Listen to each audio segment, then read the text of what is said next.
Good evening, everyone. This is Angelyn with the Center for Rural Affairs.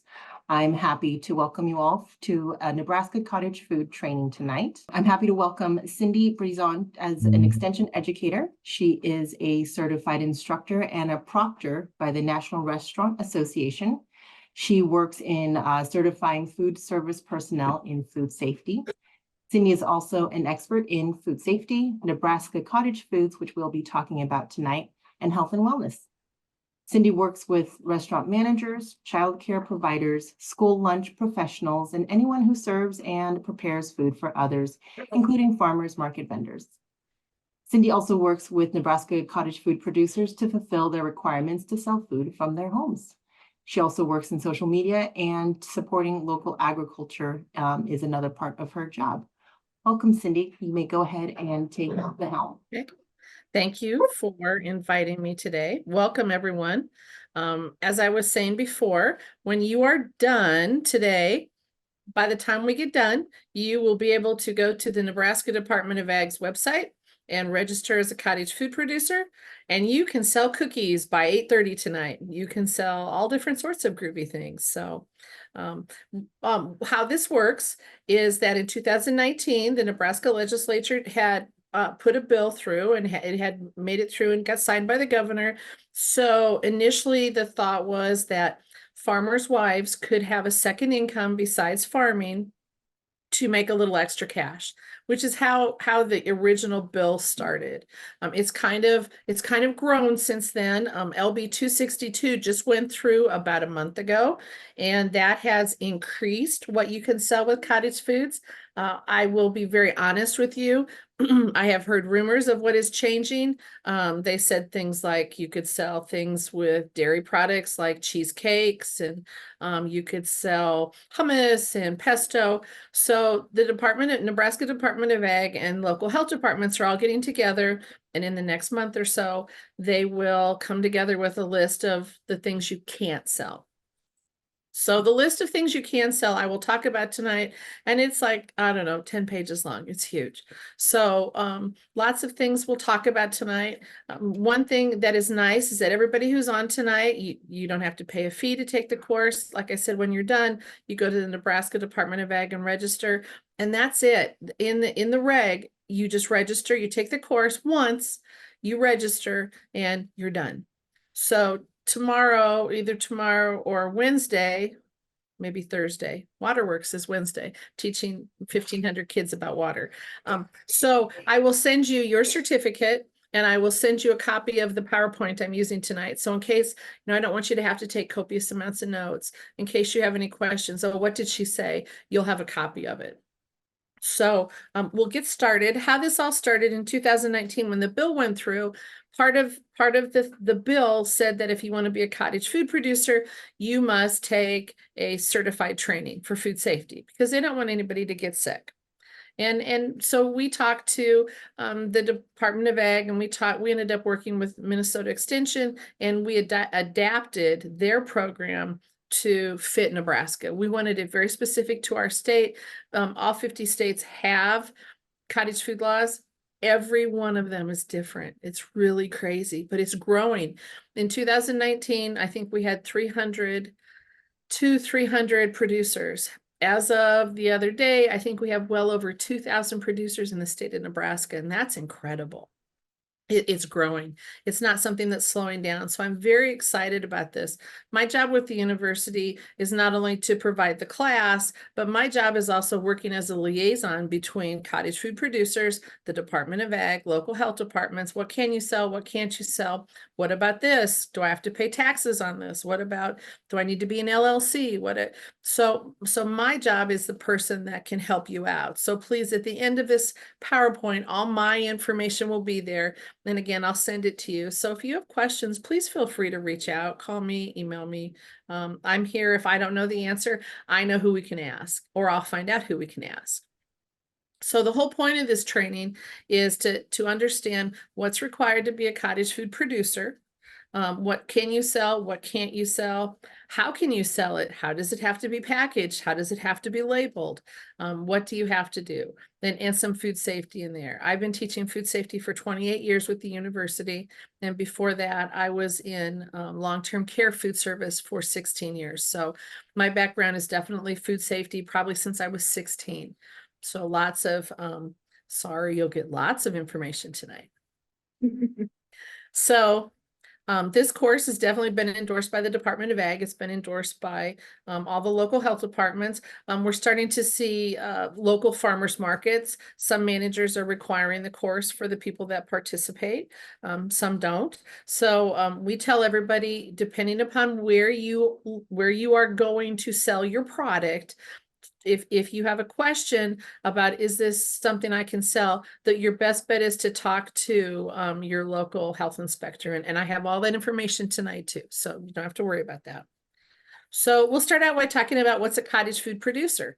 The cottage food producer is somebody who produces food in their home or in other area without inspection or license. You can produce cottage foods in a trailer. You can produce cottage foods in a shed. You can produce it in your kitchen. You can pretty much, as long as it's not a licensed kitchen, you can produce your cottage foods there. So you have to comply with all the guidelines. So in the state of Nebraska, we have LB 262, we have the bill, what cottage foods entails. And if you get on the Department of Ag, pretty soon you'll see the changes there. But then there's also some slight variances with Douglas and Lancaster County. And we'll talk about those as we go through. But for sure, you have to wherever you want to sell your cottage foods, you have to take a certified class. So something that's been approved. So either in Lancaster County, they have a class you can take. This is the class that they also recommend. You know, some people in there, before this class was created, people were taking Serve Safe and food handlers classes. So this is very specific to cottage foods, which I think is a lot better for you. So you can sell right now until the new law, LB 262, does not go into effect until July. So right now, as a cottage food producer, you can sell any food is considered not time temperature control for safety, or we call that a TCS food. In very easy terms, it means something that doesn't need refrigeration or freezers. Doesn't need to be kept hot. It doesn't need to be kept cold. So something that's shelf stable. And the other caveat that we get a lot of questions about is you must sell directly to the consumer. So if I'm baking bread, I can have somebody come to my house and I can sell it to them. I can go to a farmer's market. I can go to a church bake sale, not a bake sale, but I can go to a church craft show. I can sell my food wherever there's not a licensed kitchen. So I can go sell outside of a Hy-Vee grocery store. I can't sell inside Hy-Vee because it has a licensed kitchen. And I am the person that produced the food, so I am the person selling it. I'm the person handing it to the consumer. Or I can also mail it, and we'll talk about that. The big thing is we get a lot of questions about, well, somebody, you know, the lady that does my hair really likes my cookies and she'd like to buy my cookies so she can sell them. No, not unless you're going to sit there in her beauty parlor and sell your cookies. You have to sell directly to the person. And as we go through this, if you have questions, please just speak up. Just, you know, this is pretty laid back. So once you're done tonight, you'll get on the Nebraska Department of Ag's website, the Cottage Food website, and you'll register. And I don't think they've changed it yet, but as of right now, you go in, you fill out the information, there's no charge, and then you're done. You never get an email saying, congratulations, you're a cottage food producer. You go back in about a week, do Control F on their page, and you can find your name and you know you're registered. But once you register, you're good.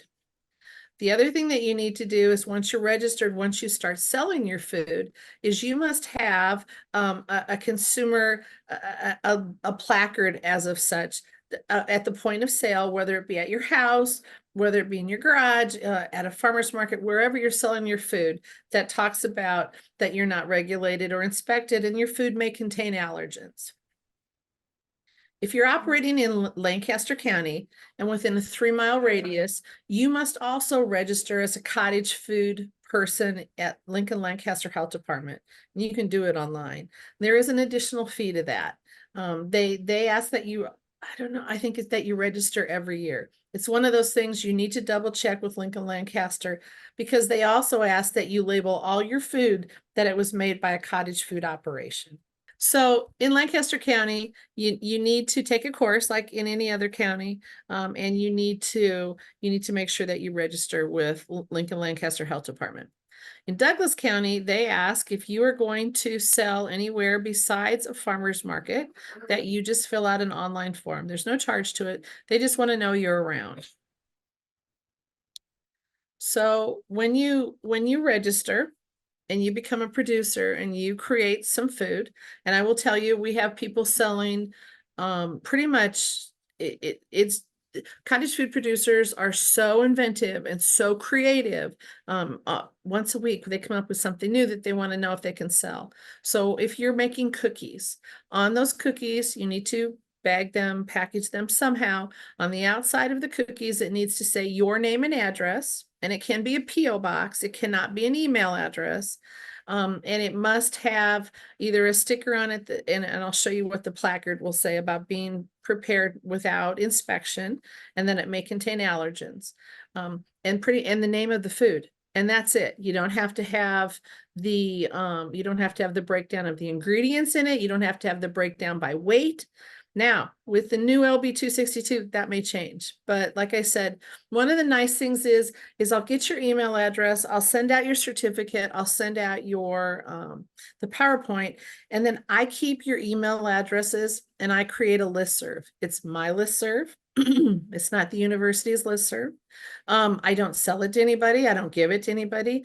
The only thing I do with it is if there's something that changes or there's some training, I'll send you a brief email. Hey, here are the new changes to, excuse me, here are the new changes from LB 262. Here are things you can sell now. So that's how I use your email address, besides just sending you the stuff that you need. So part of it is labeling. Part of it is that you must deliver it to the person or you must mail it, and that you follow all food safety guidelines. Cottage foods can be shipped. We ask that you check, you're going to ship it. Somebody bought some of your cookies in New York. Once you ship it to New York, you just need to double check to see if it's okay, if you can sell cottage foods in New York. Sometimes they don't have rules about it. So I think shipping to most states is probably not a problem. And again, the other requirement is that you finish a course just like this. One of the other things is if you have a well, they do ask that you have it checked for nitrates once a year and for bacteria. And here I have, if you click on this, it will send you to some places you can have your well tested if you want. And again, I will send you all these PowerPoints or this PowerPoint tomorrow. So you've registered. Once you're registered, you're ready to go. Not a problem. So if you are from another state, which we, in Omaha, we have a lot of people from Council Bluffs who want to sell cottage foods in Nebraska. They have to follow all the regulations of Nebraska. They have to take this course. They have to register with the Department of Ag, and then they can sell in our state as long as they follow all the rules. And if you want to go sell in Council Bluffs, you would have to follow all of their cottage food rules. And theirs are quite different. In one of their cottage food, they have kind of a baker's type system where the health department actually comes in and certifies your kitchen at home. So you need to make sure you're just following all the rules of where you're selling. Now, we have a lot of people that live on borders. So in Omaha, if somebody comes over and buys your cottage food and then they go back to Council Bluffs at night, that's totally fine. It's not an issue. We have a lot of people that are producers on the Kansas or South Dakota border that have questioned that. You can't sell your food to a restaurant. You can't sell your food to a grocery store. That's wholesaling. There's a whole nother license, and you have to have a licensed kitchen to do that. So basically you can sell to consumers and that's it. And that's kind of the positive aspect of cottage foods, is that if you're selling to a consumer, they have a face with the person who makes their food. They develop a rapport. Oh, hey, this person sells gluten-free items and I can trust her because I've never had any issues, or I can trust him, or this person does cakes or kolaches, really authentic kolaches. So being a cottage food producer, the positive thing is that people want to know where their food is coming from, and they want to know what's in their food. And this is a wonderful way. It really is a very large selling point. So cottage food sales. So you need to make sure you've gone through the course. You need to make sure you're registered. So you'll do that. No big deal. Check with your local, if you're in Lancaster County or Douglas County, you're going to check on their health department's website to see what else you need to do. And then we have found, so this is something that I have learned recently. We have found throughout the state, and the health department and the Department of Ag all agree, that farmers markets are kind of their own entity. So a farmer's market can be more stringent with their requirements than we are. And that's totally fine. I'm cool with that. So you just have to follow all the regulations and everything for wherever you're selling. So I keep talking about this placard or this thing you should label, you should put on your food, or a sign you should have in your house where you are selling your cottage food. So it could be, hanging next in your kitchen. It could be you make a little label and put it on your bread when you sell it. And all it has to say is, the food was prepared in a kitchen that's not inspected or licensed by the regulatory authority and may contain allergens. That's it. And people get really concerned about, well, do I have to pay a lot of money to make these labels? You know what? Address labels are lovely with this information on it. As long as it says it somewhere where the person is either picking up the food, or if you're mailing it, it's actually on the package of the food, you're good. So Douglas County has this checklist, and I kind of like it. It gives you some ideas of what can you sell, what you can't sell, what do you need to do. And this was on LB 304. This was the initial cottage food bill. Now LB 262 is taking over. So this is going to change a little, but it kind of talks about what you can sell, what you can't sell. Can you have an internet presence? Of course. Many people sell on Facebook or places like that. Can you sell to farmers market? You pretty much sell anywhere. We have seen probably a handful of people that buy old food trucks and they don't license them, but they use it as their kitchen to make their cottage foods, and they drive around selling their cottage foods. Totally safe. As long as it's not licensed, totally okay.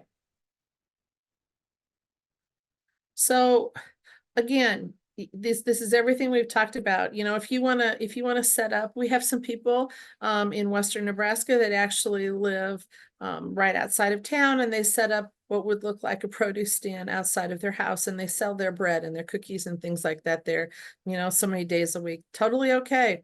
As long as it's not in a licensed kitchen establishment, you are fine. A kitchen. So cottage food production area is anywhere that has a kitchen setting. It has somewhere to bake things. It has hot and cold running water. It has all those things. So again, if it's your camper, if you have a really cool shed, a she shed that has all this in it, you can do it there. Just make sure it's not a licensed kitchen. So some people want to know if they can make their foods in a church kitchen. Well, you've got to double check. A church kitchen or a school kitchen, a school kitchen in particular, is licensed, and you can't prepare your cottage foods there. All the food production must be performed by the person who is the cottage food producer, and that's you. Now, you make a great product, but you need help because you have lots of orders. That's cool. You get your friends to come in, and as long as you're there supervising what they're doing, they can come in and help you make your cottage foods. They can't sell them for you, but they can come in and help you make them, as long as you're there to help supervise, which works out very, very well. So when you're preparing your cottage foods, in your kitchen, wherever you're preparing them. You're not preparing dinner at the same time. You're not washing dishes from the family, doing laundry. You're not entertaining guests. You're not doing anything else but preparing cottage foods. So if you're in the kitchen right now, you would be doing that. When you start to think about preparing food to sell, one of the things is you're going to want to make sure that there are no kids in diapers in the kitchen with you. There are no pets in the kitchen with you. One of the big things makes a lot of sense if you have a ceiling fan in your kitchen and you have pets, you want to shut it off while you're preparing cottage foods. And I know you're thinking, well, it's kind of hot. I'd like to have my ceiling fan on. When you turn a ceiling fan on and you have pets in your house, but maybe they're not in the kitchen at that time, it circulates pet hair, and you definitely don't want that in any of the things that you're selling. So we talk about a TCS food. So a TCS food is just, again, one that requires refrigeration or it requires being hot. So a TCS, or a time temperature control for safety food, contains moisture, protein, and a level of acidity. So we talk about that a lot, being, is this what makes this a TCS food? Well, anything that's think about things that are shelf stable. Bread, which is very dry.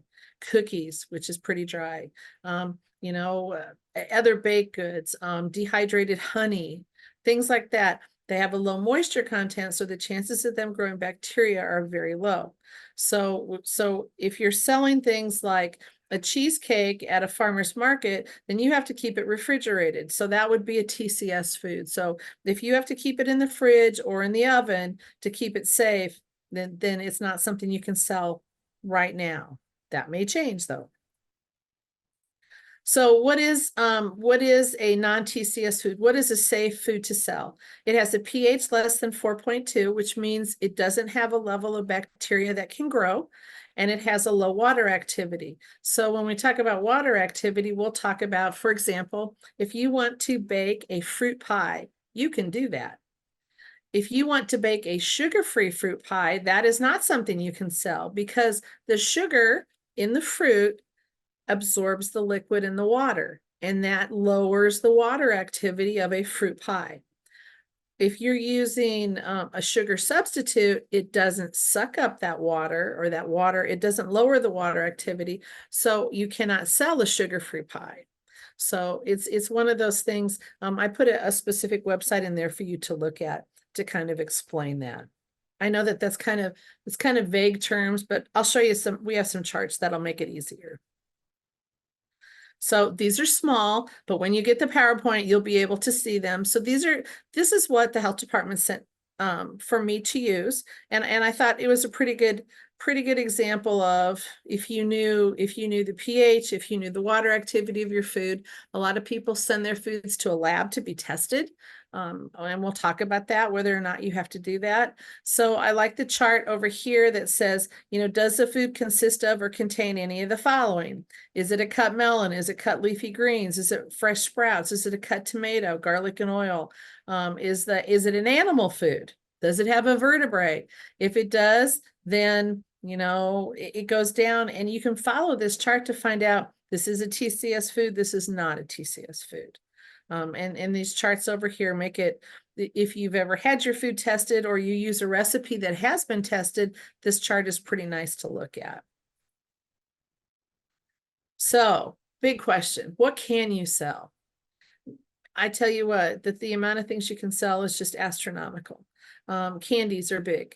Bread is huge. Since 2019, sourdough bread is still number one. People can't get enough sourdough bread.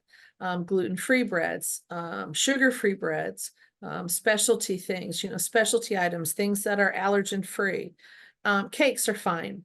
There are some recipes out that are circulating that have frostings you can make with cream cheese that are safe. They've been tested in a lab. If you're using something like that, you must have the lab results in case somebody asks you when you're selling them. So Texas Extension, and I know in no way I'm not telling you to buy them. They do have packages of recipes with all their recipes for all their frostings and everything have been tested in a lab, and it comes with the lab, with the actual lab information. So those are things you can definitely use. Like I said, fruit pies are okay. Sugar-free fruit pies are not, because the water activity is too high.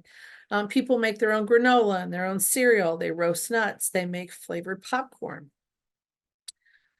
Biscuits, cookies, brownies, muffins, any sort of candies, non-TCS chocolates. What does that mean? You know, you can sell chocolates, but you can't sell chocolate covered cherries.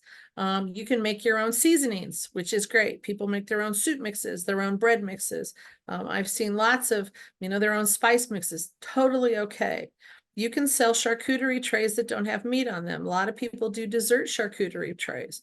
They'll put banana bread or crackers or nuts. And quite honestly, what we have found, this just blows my mind, from somebody who makes banana bread all the time, because I might have leftover bananas. Banana bread is considered a pretty big thing. So, people are getting $8, $9 a loaf for banana bread. So it's a big deal. Anything, we're really working on the regulations and the specifications for freeze drying things. Right now, the rule is you can freeze dry anything that is not a TCS food to begin with. You want to freeze dry cookies and Skittles and things like that, great. They're getting a lot of money for freeze dried Skittles right now. Anything you do like that is fine. You can freeze dry whole pieces of fruit. You can freeze dry things that are shelf stable before they go in. You can't freeze dry ice cream. You can't freeze dry cottage cheese. You can't freeze dry anything that would require you to have it refrigerated before. You can't freeze dry cut melons. You can't freeze dry cut tomatoes and leafy greens. Once a tomato, a melon of any sort, or leafy green, once it's been harvested, is cut, torn, anything like that, it becomes a potentially hazardous food. This is going to change. So right now in Douglas County, you can sell jelly if it's made with pectin and it's clear and you use a research-based recipe. They won't say anything if you do. As of July 1st, that goes away. You can sell pepper jelly as long as it's clear and it's made with pectin. No preserves, no fruit butters, no marmalades, people ask, a big question we get a lot is, can I make vanilla? Can I make homemade vanilla? Nope, the alcohol content's way too high. If you make homemade vanilla, you need to have an alcohol license. You can serve granola and rolls and pastries, honey. If you have your own hives, you can sell your honey. You can't whip it, you can't add flavoring to it, but you can sell your honey. You can freeze dry your honey. A lot of people are starting to do that now. They freeze dry it and sell it as powder, and it's you use it kind of like sugar in baking. You can sell whole honeycombs, totally okay. Herbs, tree syrups are very popular right now.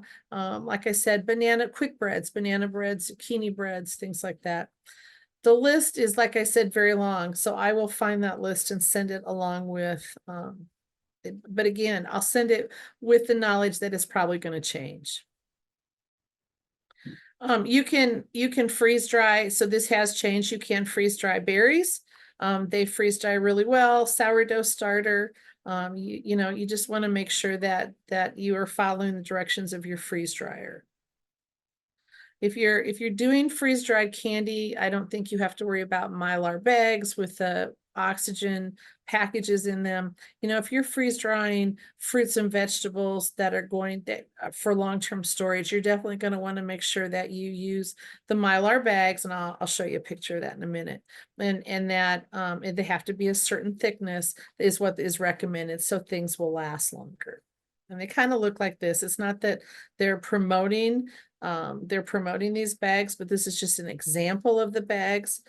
So you can kind of see that they will actually keep the oxygen out. So the recipes I was talking about, there are 2 sets of recipes.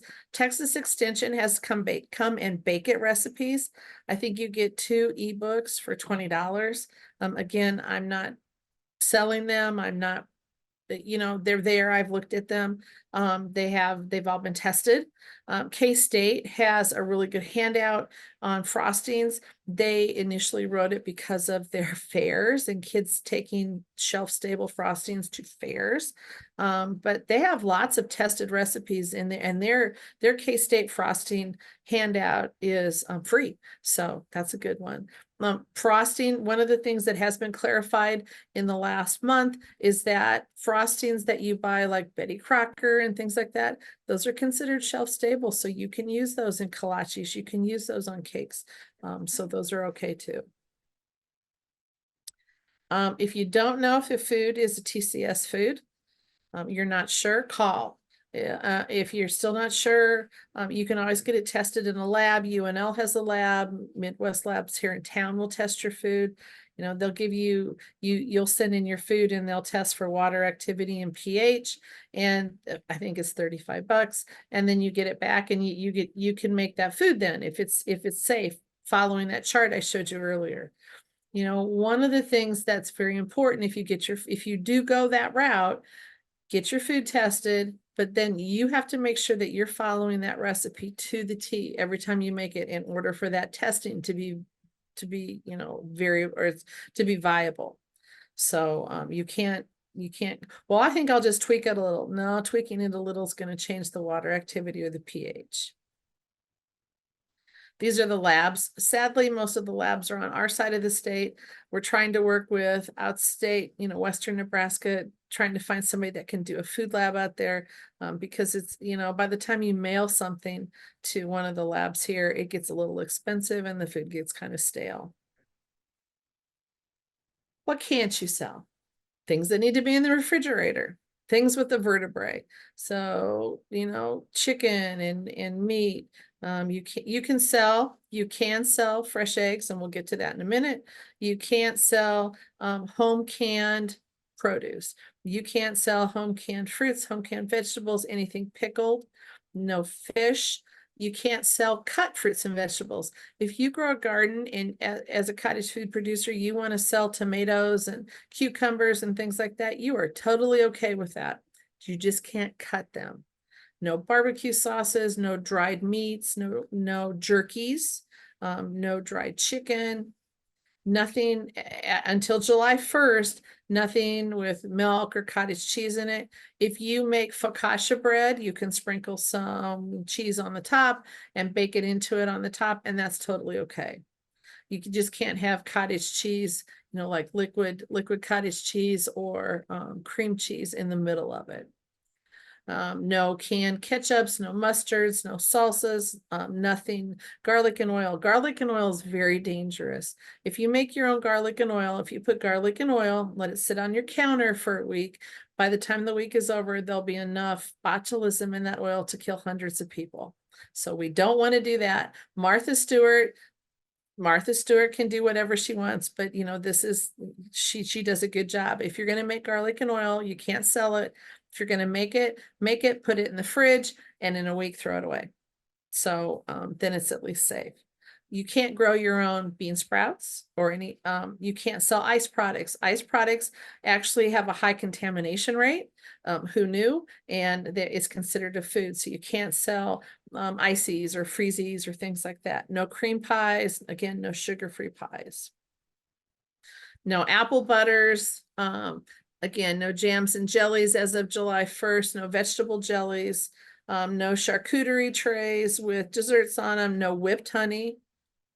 You can sell quick breads now. You can sell freeze-dried fruits and vegetables now. I have the feeling it might change after July 1st. Right now, you can't sell dehydrated fruits and vegetables, but I have the feeling that will change. You cannot sell pet treats, and that's a big thing. Pet treats are very popular. With pet treats, you need to talk to Steve down at the Nebraska Department of Ag. He will help walk you through getting your license. Pet treats are not considered human food, even though you make them probably like a cookie, like you would humans.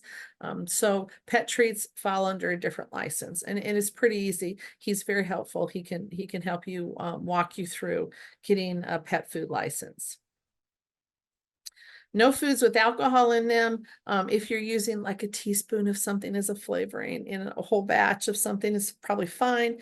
The thing with alcohol is the end product has to be less than 0.5% by volume of alcohol. So definitely no extracts, no no flavorings, no anything like that. Vanilla is a really popular thing that people really want to sell, and no, you'd have to have a liquor license to sell that. Again, focaccia bread with fresh cheese on the top is okay. We're still not okaying fresh vegetables and fresh fruits on top of bread. But if you want to sell a cake with sliced strawberries on it, you can do that because strawberries are considered a low item. You know, they're going to mold before they actually have any problems. No custards, no cream cheese. Again, July 1st, that might change. No juices made from fruits and vegetables, nothing fermented, no sun tea, no kombucha, no anything fermented, anything like that. Nothing like that can be sold. So Cindy, we go have ahead. we have a couple of questions in the Okay. chat. Maybe this would be a good time to address Okay. them. The first one is, I'm not sure if you can see it. I know it kind of locks up your screen. We have a question. Why can we not produce it in a commercial kitchen? That's a good question, because if you're producing your food in a commercial kitchen, then you must have a different license. So I know that sounds silly. The whole point of Cottage Foods is that you're producing it just in a regular kitchen. When the law first came out in 2019, they said in a home kitchen, that's it, no other place. And then after that, they came out with, well, some people like to do it here or there, as long as it's not a licensed commercial kitchen. Because if you're preparing food in a licensed commercial kitchen, like a school, then the health department's going to have to come in and see what you're doing. They'll have to come in, and so that's why you don't want to do that. I can see the freeze-dried eggs. Nope, you can't sell freeze-dried eggs, at least right now, because they are a TCS food. They're a TCS food before you freeze-dry them. And there is not, and this is the science we're working with UNL, is that most freeze-drying machines that a consumer would own don't have a heat kill step. While they do heat it up, while they do dehydrate it, while they do freeze it, there's not a heat kill step that kills the bacteria. So that's why you can't sell freeze-dried eggs. That's a good question. Was there another question on there? I only saw those two. Any other questions? One just came in. Go ahead, Deb. Well, that was my question. I just know, Cindy, you mentioned that you're working on updating the freeze drying guidelines. And I didn't know if you had an idea when those would come out. Would that be July 1st as well? Well, I'm working with Dr. Mary Grace Donahue down in Innovation Science. She's a food scientist, and she's been working for the last year and a half on in fact, I just read a consumer pamphlet today that she wrote that I was reviewing. So I'm hoping that it would be nice to think that we would have it out by July 1st, because there really has to be some really have to follow the instructions of your freeze dryer to make sure what you're selling is safe. So I'm hoping, and that'll be one of those things, as soon as it comes out, I will send it out in an email to everybody, so you can all see, hey, this is what we just came out with. Here's something, hopefully it's very helpful to you. If you have any questions, let us know. Thank you. Not a good answer, but we are working on it. On it. That's okay. So again, this isn't a complete list of what you can't sell. Again, if you have questions, just let us know. So I talked to you about eggs. Eggs, if you have chickens, eggs, you can sell eggs. Doesn't cost you anything to get an egg license. You call the Department of Ag. Here's the egg number. It takes a few minutes. They'll help you register. They'll give you an egg number, and you can start selling eggs from your backyard if you have backyard chickens. I will tell you, this is a side note. We just came back from Key West, and they have chickens in trees. They have chickens everywhere, things everywhere. So You know, if you're going to sell chickens, if you're going to sell eggs, you can't sell chickens, but you can at least sell the eggs. So, and this is all the information. And again, I'll send you the PowerPoint, all the information on selling eggs. So if we talk about preparing food, we always talk about food safety.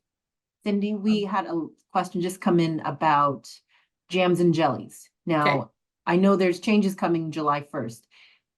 Is it accurate to say there will be no jams and jellies as of July 1st? Yes.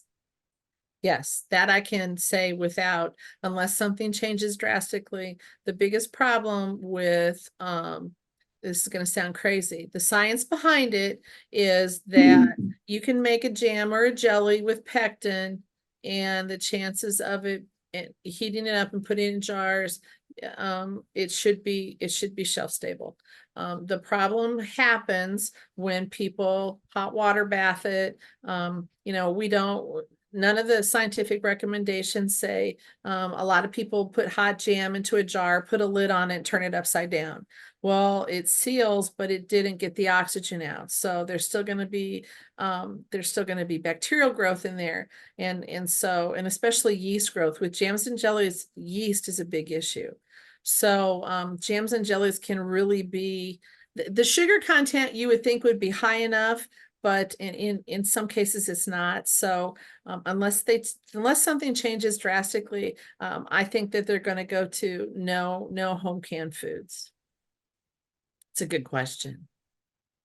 When they sell that, Cindy, can you sell jams with a license at some point? Or would you, it's just no altogether? So I'm not sure how to say this. So again, it's one of those things you check with. Okay. You check with your local health, like in Douglas County, the health department is out at farmers markets every couple of weeks, and they're out there talking to people, seeing what they're selling, and they're very on top of it. Lancaster County too. But there are some parts of the state where their health inspectors like, oh, it's okay to sell jams and jellies. Oh, you know, so we're really hoping we get everybody on the same page. So you know, we're all being able to sell the same things, which would be nice. Mm-hmm. So, but again, being a cottage food producer versus selling at a farmer's market is different, and your vendor license is different. So again, you know, I'm not saying since farmers markets are not my total specialty, you know, there might be farmers markets that allow you to sell those things, but I would double check with your health department first. Thank you. Again, a very wishy-washy answer. No, that's great. Thank you. Gives us next steps. It is. And again, I am waiting. I am just as excited to see what they're going to say as you are. So I'm hoping I get to hear in the next couple weeks. So we'll see. So when we talk about preparing food at home, wherever, we talk about of having a foodborne illness, you know, food poisoning. If anybody's ever had food poisoning, the one time I've had it, I thought I was going to die. And that's usually what people say. They agree that they feel that way. So how does that happen? Well, either the food was contaminated when you got it, or something happened. Somebody didn't wash their hands. Somebody didn't do something right. And, you know, and the food got contaminated, and now it made people sick. And that's not what we want to do. When we prepare cottage foods, is to sell to people. And we definitely, you know, our goal is not to get up in the morning and make people sick. What are the symptoms of a foodborne illness, of having food poisoning?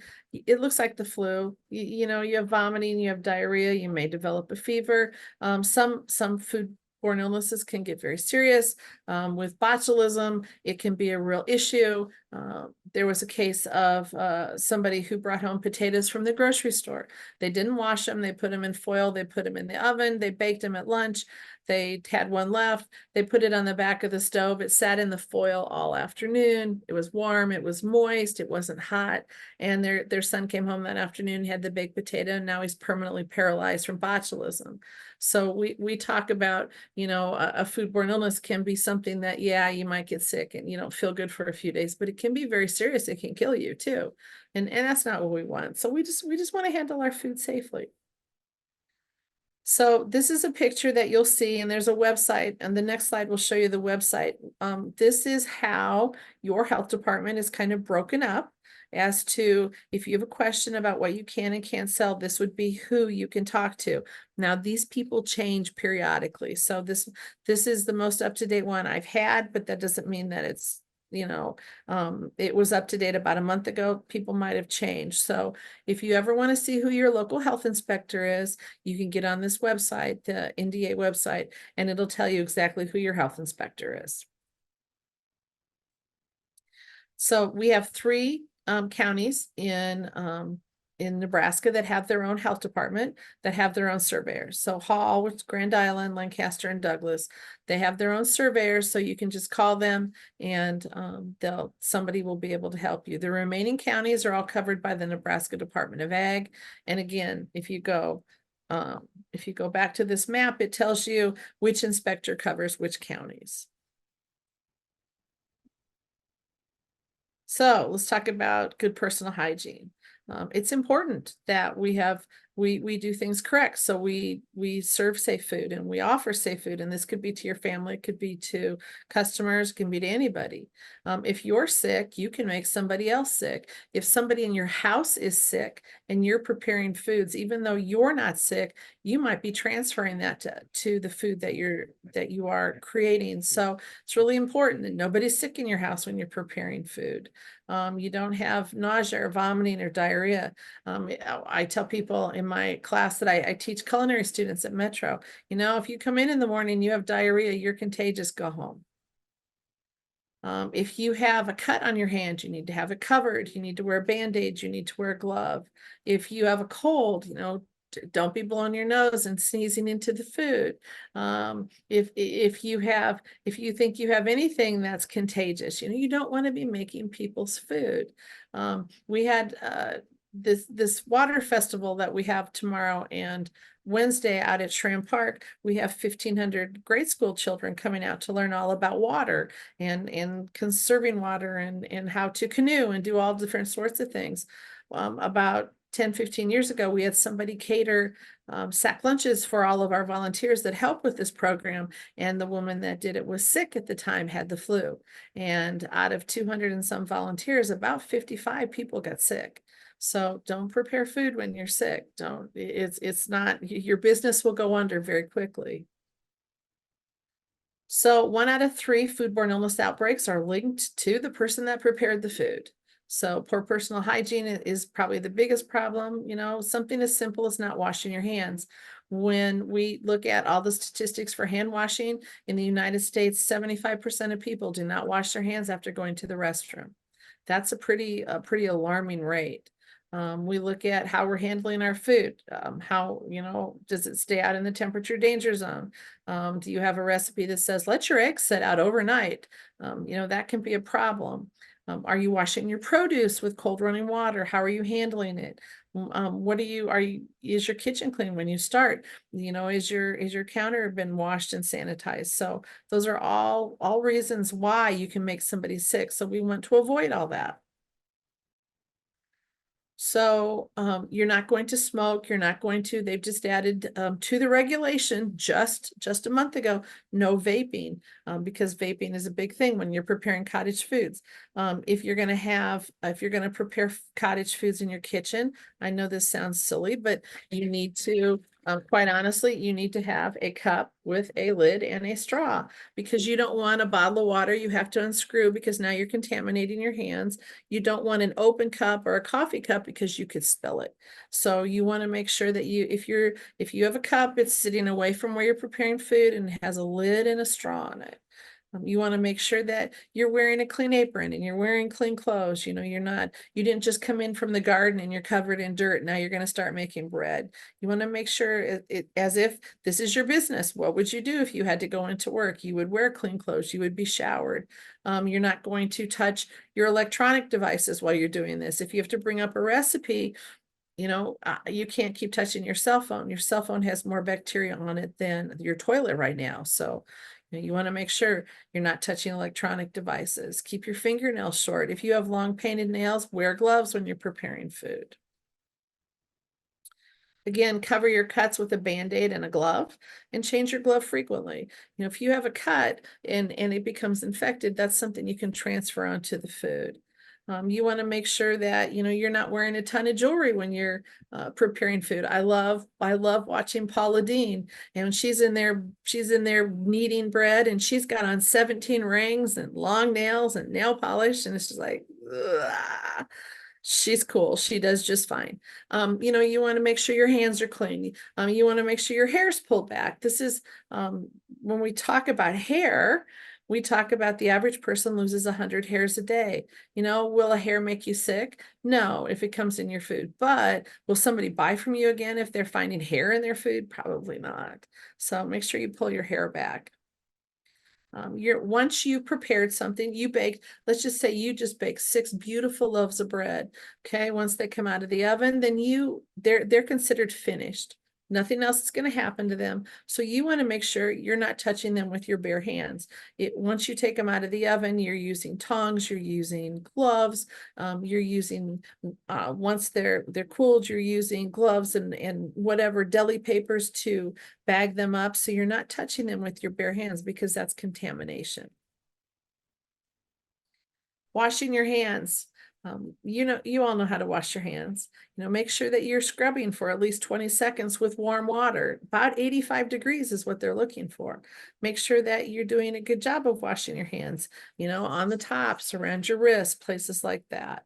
Once you're done, well, in food service, they tell you to dry your hands with a single-use paper towel and then shut off the faucet. In a lot of our houses, we have dish towels and dishcloths. I do.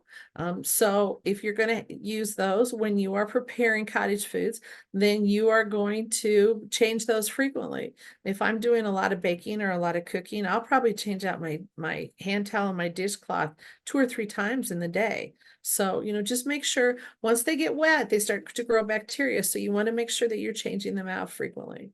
If you go to the restroom, that's great. Wash your hands in the bathroom. When you come back to the kitchen to prepare food, wash your hands again. So this is the way to do it. So I know that you probably walk 3 feet, 4 feet from the restroom to here, but you touch the door, you touch other things before you get here. So wash your hands again. There's some posters in here that you can print out about washing your hands. When to wash your hands? Pretty common sense. Before you start, definitely. Before you put on gloves, after you've taken out the trash, after you've used chemicals, have you blown your nose? Did you stop to do something else? Did you crack eggs? Did you go pet your dog for a little while? Touch your cell phone. All those times are the times when you're going to have to wash your hands. Gloves are a great thing. I like gloves. I think they have a place, but people can overuse them too. Some people wear gloves and they wear them for hours. No, wear them for a purpose and then take them off, wash your hands, and you can put on some new gloves. So if you're bagging bread, wash your hands, put on a clean pair of gloves, bag all your bread, get it labeled, take off your gloves, wash your hands, and go do something else.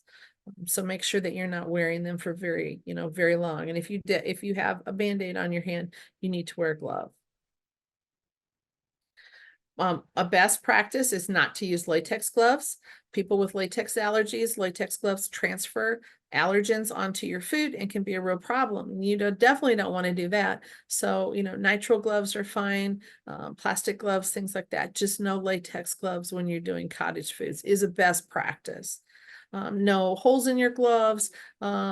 You know, you don't want to wash your gloves, anything like that. So in fact, I just noticed that this is not, again, I get nothing for this, but I did just notice this gloves, restaurant style gloves are expensive. When COVID came, they went from $3 a box to $14.99 a box.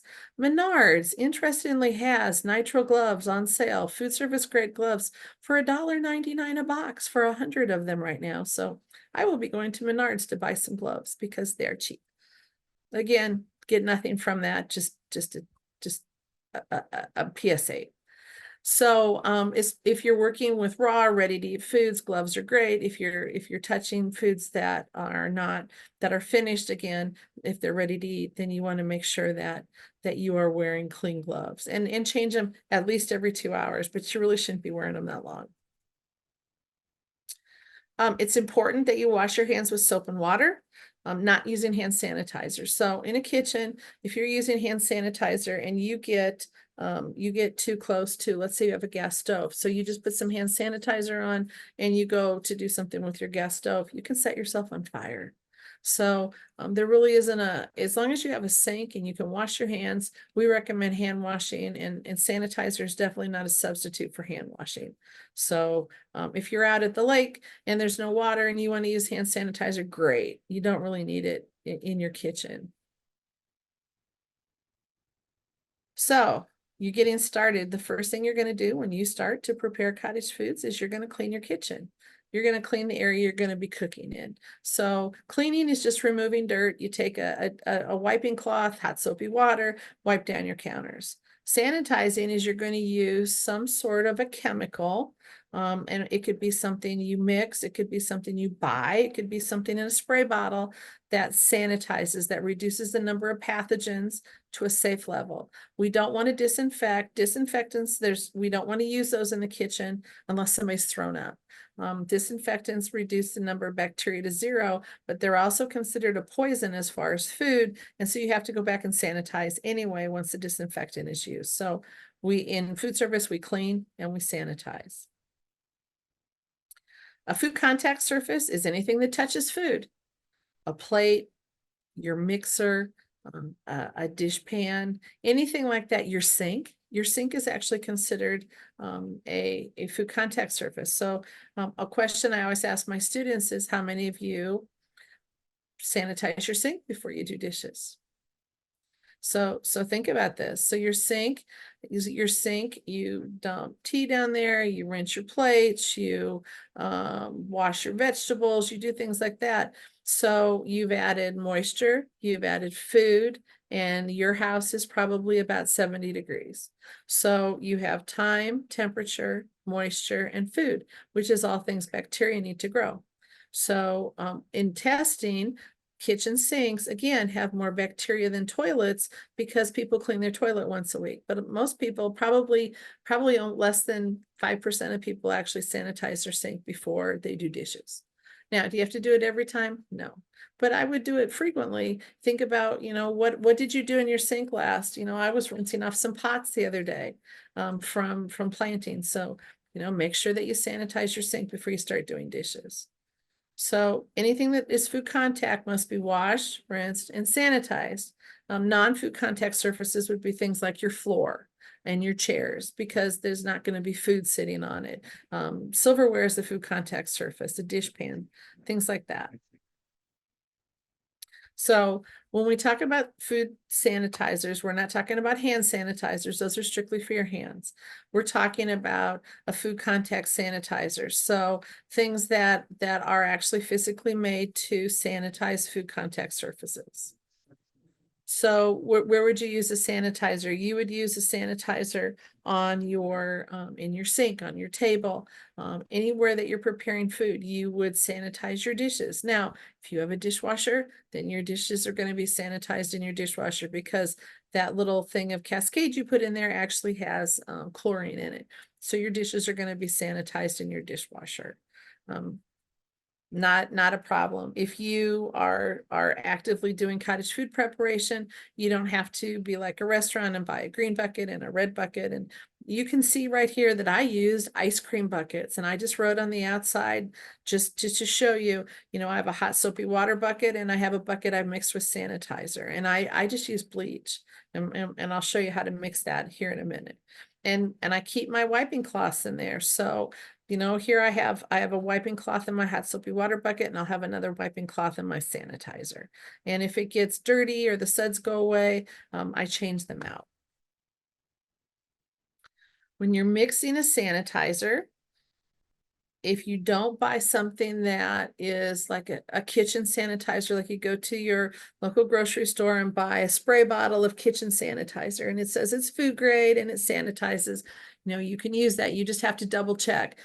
Sometimes those Clorox wipes, things like that, make sure that they say sanitizes, can be used on food contact surfaces. Some sanitizers cannot.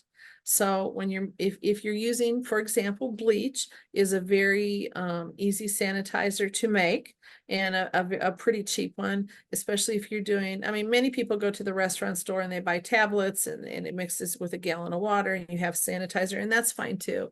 However you're mixing your sanitizer of choice, if you mix it, follow the directions. Make sure you're using the right water temperature. When you're mixing bleach to make a sanitizing bucket, you can't use hot water. Hot water will kill it.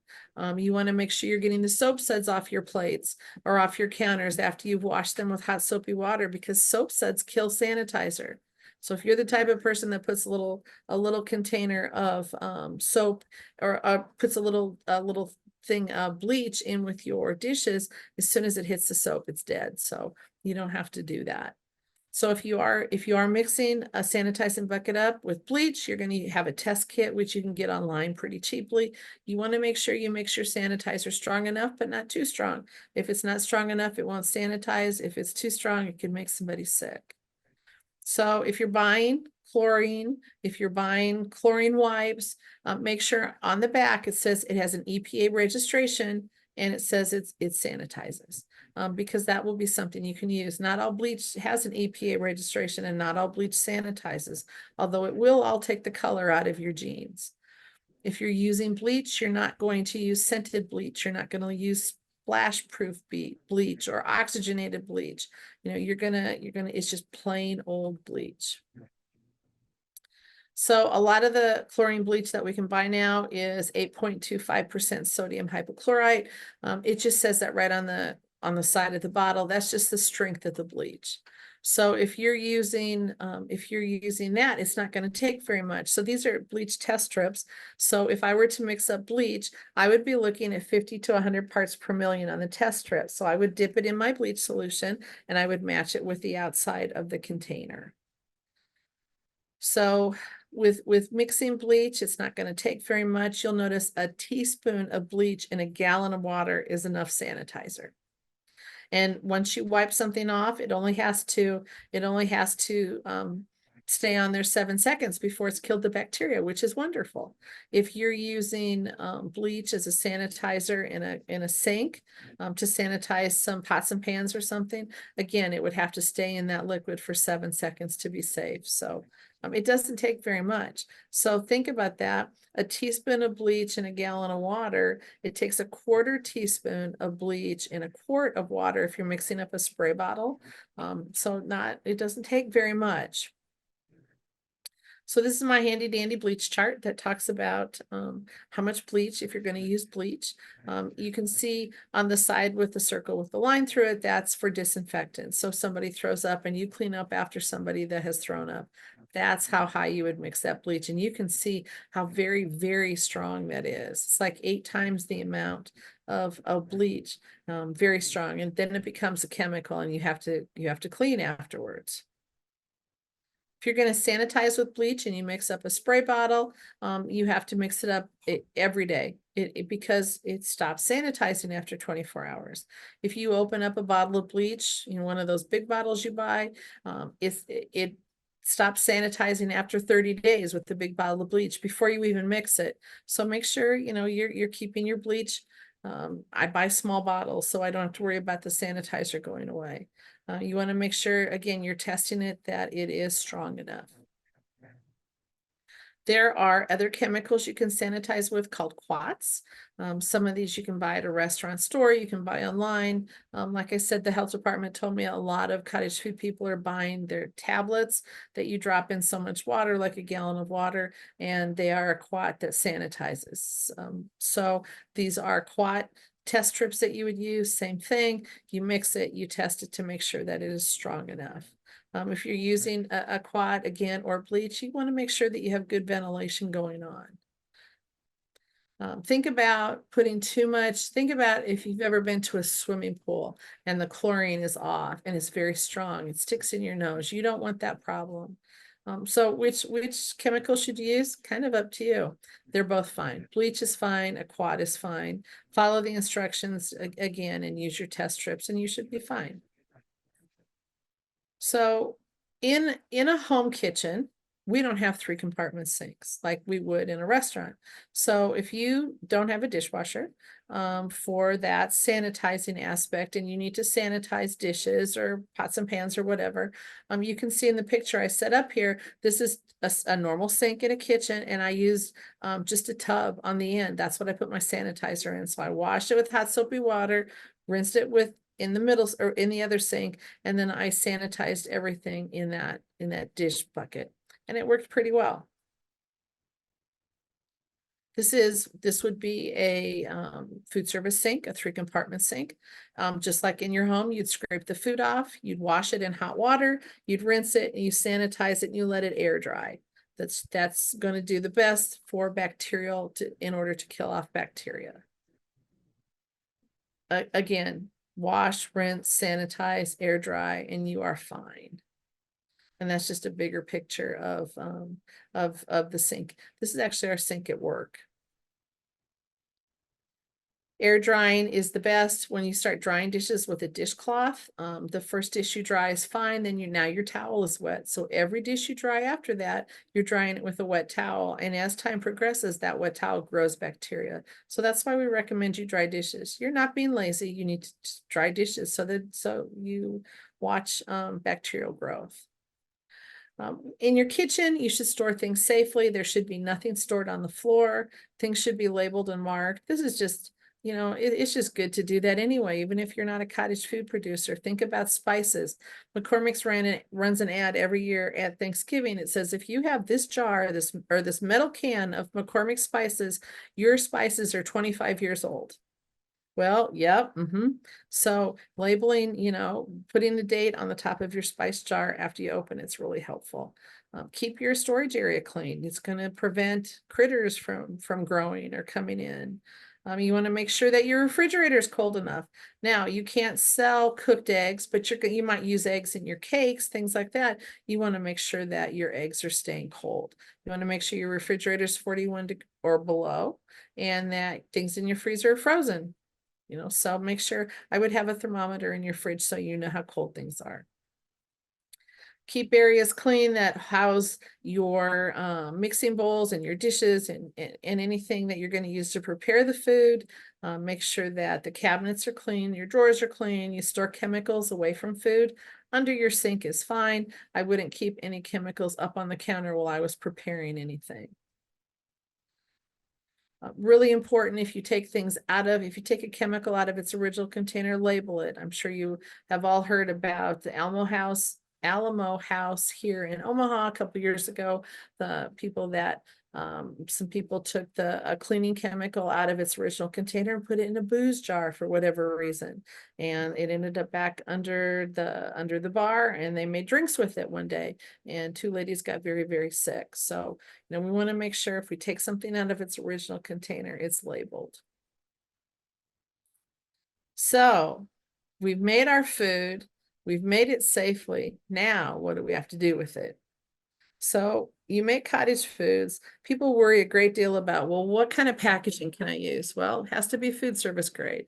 So you use a clamshell, you use a zippered bag, people use those, you know, cardboard boxes with a little window in it, something food service grade. So if you made 6 dozen cookies and you're going to start bagging them up, again, you're going to wear gloves that are not latex. You're going to bag them up. You're going to label it then. You're going to make sure that when you pack your food, like this bread is packed in a clear bag, I can see that the bread is not burned. I can see that, yes, it is really white bread. You don't want to package it in a bag that is colored so they can't see it, or dark, because you have to present your food honestly. So you need to make sure that you put it in something where they can see the food. The one thing I did not mention before, and this has nothing to do with cottage foods, but this has everything to do with the Nebraska Department of Weights and Measures, is that you have to label your food with a weight or a measure. And I have a chart to show you about that in a minute. Your label on your food. So you can see I have it labeled. This is not, I am in no way, shape, or form a Canva wonderful person. So this is just a plain label. People have lovely labels with whatever the name of their business is. And the only thing your label has to have is it must be written in ink, or it must be written in English. It must be legible so you can read it. It has the common name of the food, so bread, white bread, chocolate chip cookies. It has the name and the address of the producer. And again, that can be a P.O. box. That's fine. Why do you have to have your name and address on there? Traceability. If somebody were to get sick, they could trace it back to you. And then it has to have the weight or the count of the item. And I'm going to show you that chart in a minute. And again, in Lincoln, Lancaster County, there's a big sticker on it that says it's made in a cottage food operation. So again, if you're selling it from your house, if you're selling it at a farmer's market, having just a printed sign on your table that says this food was prepared in a kitchen that's not subject to regulation and inspection by the regulatory authority and may contain allergens is all you need. Or if you want to put a little sticker on each one of the items you're selling, that's fine too. So weights and measures. This was something we learned last year. Has nothing to do again with cottage foods, but it has to do with food sales. Things have to be labeled because you should be able to look at things and buy like for like. So for example, if you're buying cookies or you're bagging up cookies, the weight, how the cookies might say on the label is 1 dozen cookies, and that's fine. If you're going to sell bread, it might say 1 pound loaf.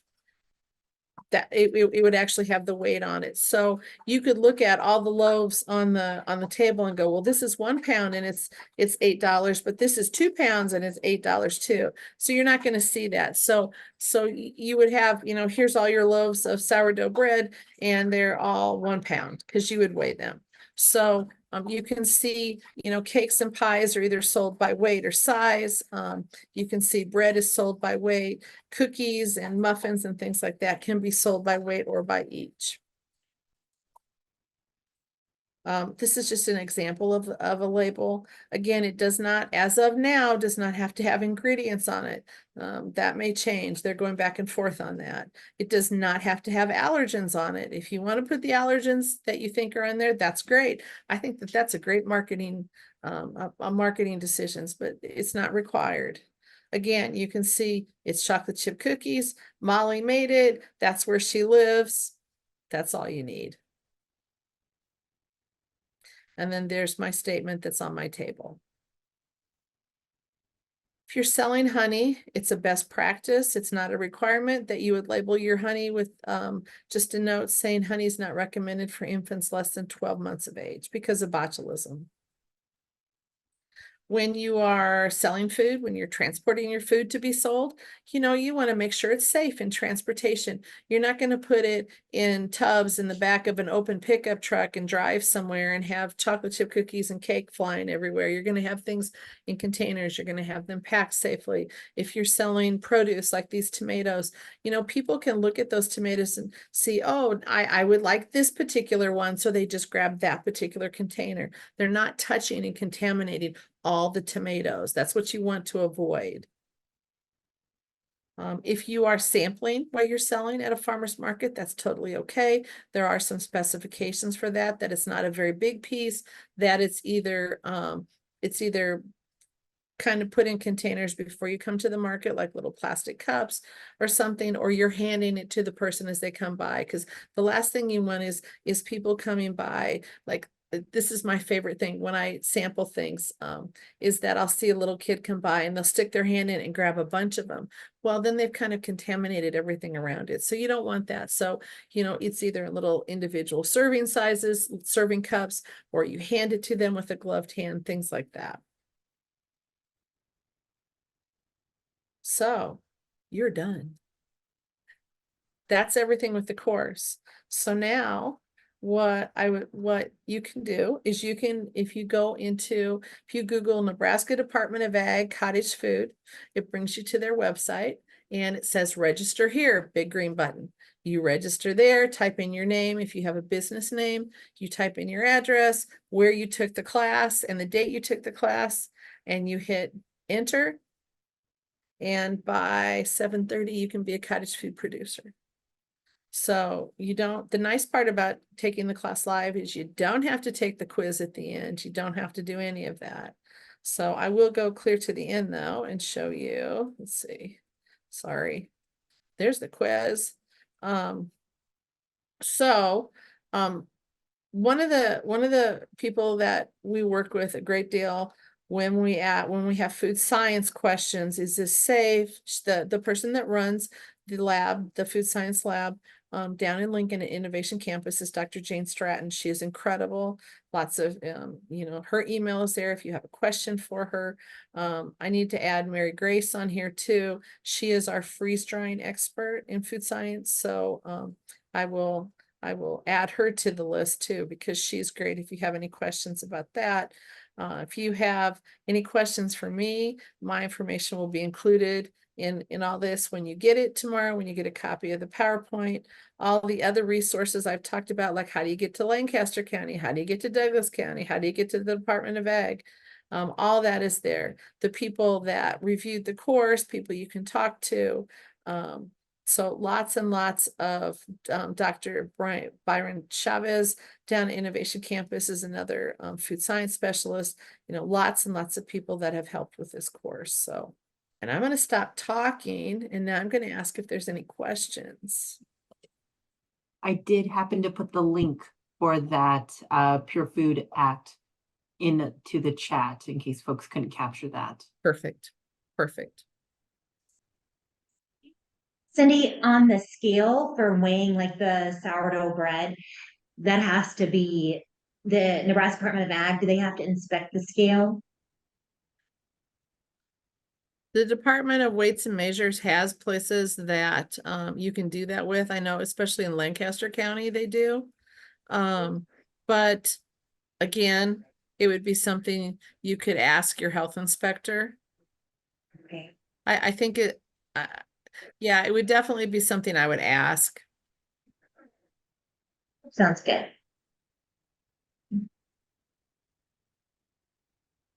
On the July 1st changes, is there a room to figure out where it's coming? On the July 1st, one of the questions here in the room, Cindy, was just on the July 1st changes. Could you just go over again kind of what you're anticipating? I know that you said that they're gonna be finalizing that, but just to go over that again. Where to find it. I know you said you would send it out as well. Is that right? When they're Yes. finalized? Yes. Okay. So anybody if I have your email address, I will send you whatever the Department of Ag has decided. It's from what I've been told. So here's how the bill is written. Initially, the bill was written very ambiguously as to not deter from people being able to sell things. Well, then they found out, well, we don't want to sell jerky and things like that because the chances of causing a foodborne illness with protein items that from animals with vertebrae can be a real problem. So they're talking about dairy products being something you can use. So they're talking about cheesecake.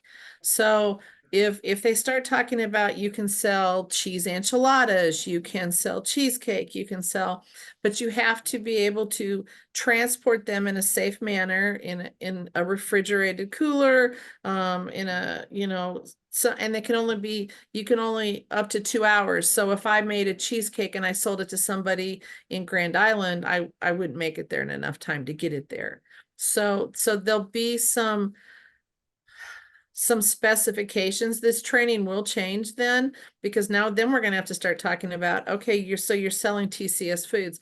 They can't be out at room temperature more than 2 hours. They can't, they must be refrigerated. You have to watch contamination so you don't have allergen issues.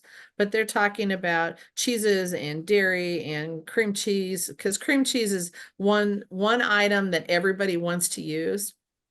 So those kind of things will definitely be. Hummus was on the list, pesto.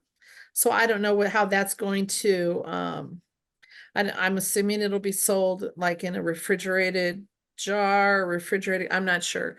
But those are some very specific things they did talk about when the bill was passed, that those would be things that they would consider to be, that you could sell.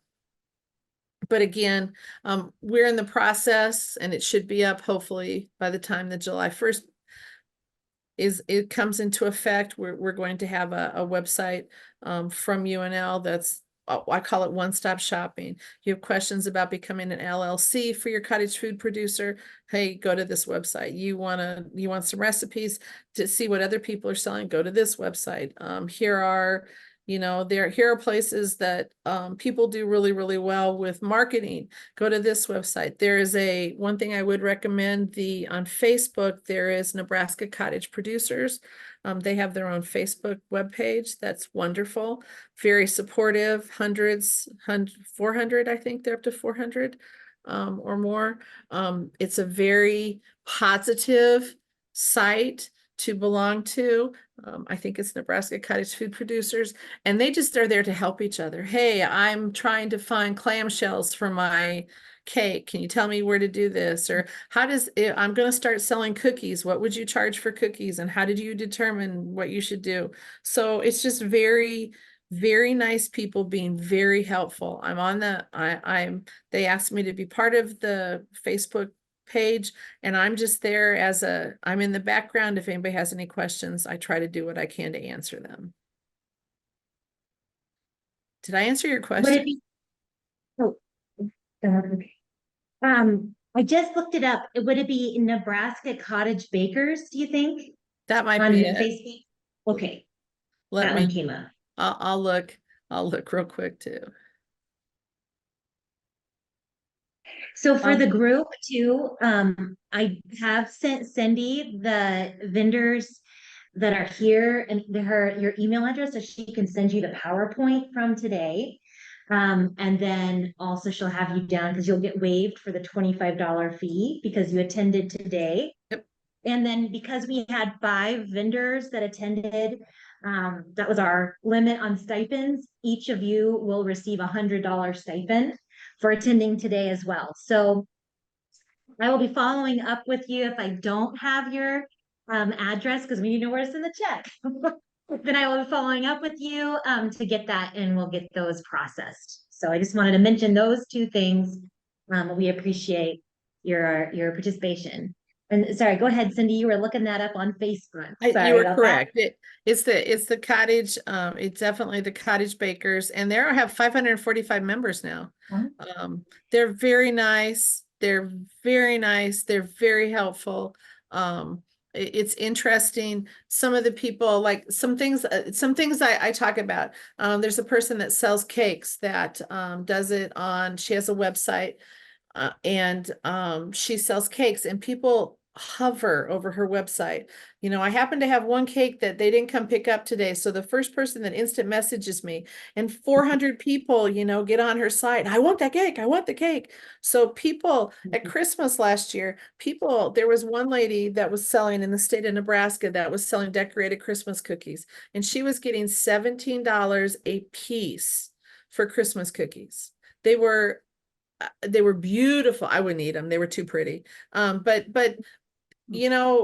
making sure that you're, most of our cottage food producers average, they start about $1,000 a year. They're seasonal. They do it either at or farmers markets, or they do it at Christmas time and sell Christmas cookies, or, but it's the nice thing about being a cottage food person. You don't have to have a brick and mortar building, and you can sell whenever you want. Now, one thing I will tell you about that I'm very adamant about is Nebraska, what's it called? Discovery Days. East Campus, is it East Campus Discovery Days? So there are 3 times in the summer on East Campus. I'm looking it up real quick. So they have a farmer's market. And it is the same time, and I'll explain this. East Campus Discovery Days. Yes, East Campus Discovery Days and Farmers Market. They have a date in June, a date in July, and a date in August. So June 8th is the first one. It's from 10 to 2. So here's the nice thing. Let's say you're just starting out as a producer and you want to sell a certain type of cookie and you don't know if it's going to go over or not. So you get on the East Campus Discovery Days website, you register as a producer. It's free. So for 3 Saturdays, 1 in June, 1 in July, and 1 in August, you could register for all 3 or just 1. You can go, they'll set up your table. You'll have a booth. There's a lot of education things going on from UNL, but there's also producers down there. And I've had cottage food producers go down there and they just want to try out their market and see if people will buy it. I've had people go down there and say, next time I'm coming back next month and I'm bringing twice the amount because I didn't bring enough. I didn't figure, so it gives you what I would call a soft start. And you can kind of see, will people like my cookies? Will they not like my cookies? Are they priced right? Are they, I don't know. Can I do it? So all those things, it's free. It's just a really nice place. Families come, kids, college students come. It's just a nice soft opening to try things out if that's something. And I'm not saying that I want you to compete with other farmers markets. I'm just saying if you want to try something once, you're out nothing but your time. There is a question, Cindy, in the chat from Clarissa. I know we're getting close to our time, but I don't know if you can see that about your ingredients, purchasing ingredients. So so are you buying eggs from somebody with an egg license? If you're buying eggs from somebody with an egg license, sure. That's fine. If you're, what you can't do is you can't buy honey from somebody who has hives and then sell the honey. You can buy honey and, use it as an ingredient. That's just fine. But, you can buy frozen fruit and make a pie out of it. Totally cool. You can cut up your own fruit and make a pie out of it. That's fine too. It's just you can't wholesale it, so you can't sell it to grocery store places like that. Other questions? While we're thinking of final questions, I did put a link in the chat for a post-event survey, and the session is going to be cottage foods in Nebraska, of course. And thank you for completing both the initial survey, the pre-survey, and the post. I got real excited and forgot to mention at the beginning. They're real quick, shouldn't take you more than a minute or 2, but we are trying to keep track of everyone who attends and see what you learn and what you think of our training sessions. So please do take a minute to complete the pre and the post surveys. Deb has got paper copies for folks sitting there. I know that Cindy has mentioned getting onto her email list, which I think would be really important, especially as changes are rolling through in July. You will get an email through, I don't know through whom, Deb, maybe you could tell everyone who will get the email, but it will include the final recording of this training session. It will include links for resources, the Q&As. We'll summarize the Q&As that have happened tonight as well, just for everybody's research and resources, etc. So you can definitely take a look at that email. It should come out in the next couple of weeks. Any other final Q&As? Yes, go ahead, Deb. Sorry, Angelyn, I kept interrupting you. But just to follow up on your point or your question about who will come from. So Cindy has your emails. If you participated in tonight's training, she was going to send out the PowerPoint.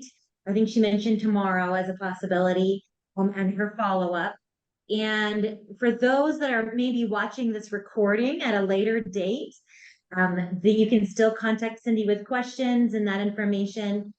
For the Kearney area farmers market vendors that will receive all the items that, including the recording that Angelyn was mentioning, that will come from Erin, your farmers market manager. Awesome. Sounds good. And Cindy did put her email into the chat in case anybody needs it. Any final questions for Cindy? If you think about them after tonight, you have my email. Please email me. It's all good. And like I said, if I don't know the answer, I'll find out. Well, thank you, Cindy. So much great information. Obviously, we are all looking forward to learning more about the changes as they pertain to us as well. Thank you, everyone. I hope you all have a great night. Thank you. Thanks so much.